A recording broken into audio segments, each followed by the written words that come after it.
In the 17th century, a young Khoekhoe girl named Krotoa was given away by her uncle Achimoto to live and work in the household of the first Dutch governor of the Cape Colony, Jan van Riebeeck. She found herself suddenly torn from her world and thrown into a foreign household of Dutch settlers. Despite her tender age of around 11 years old, Krotoa was tasked with working in Jan van Riebeeck's home with his wife. There she mastered Dutch and Portuguese, which made her an indispensable interpreter and negotiator between the Europeans and indigenous peoples during trade discussions. Her skill and resilience were remarkable in the face of the horror she experienced, enduring hardship and abuse, running away multiple times in a desperate attempt to escape the torment. The abuse took an unimaginable toll on her as she became pregnant at the tender age of 15, likely as a result of assault.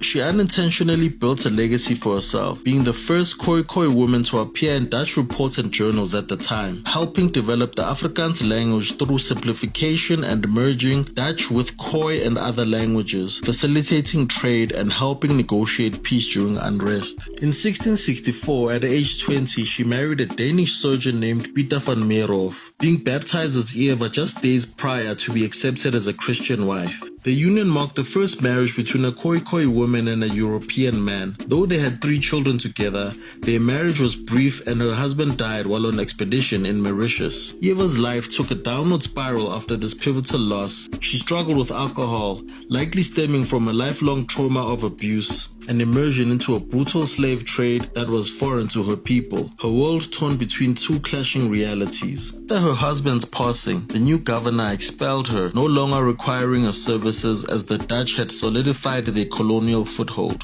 Her battles led to repeated arrests and banishment to Robben Island. Finally, in 1674, the resilient woman died in prison, neglected and purposely forgotten by history. It wasn't until the 1990s that Krotoa's crucial role and improbable story began being recognized again, inspiring works of art, literature, monuments, and a movie. In an ironic twist, the very colonizers who sought to erase her secured her an indelible place as the mother of the Afrikaans language and facilitator of peace during colonial conflicts. Krotoa's descendants would later include the Pelters, Paul Kruger, the Steenkamps, F.W. de Klerk, and other Afrikaner families. From the shackles of her teenage years to her tragic end, Krotoa remained the voice of her people in difficult times.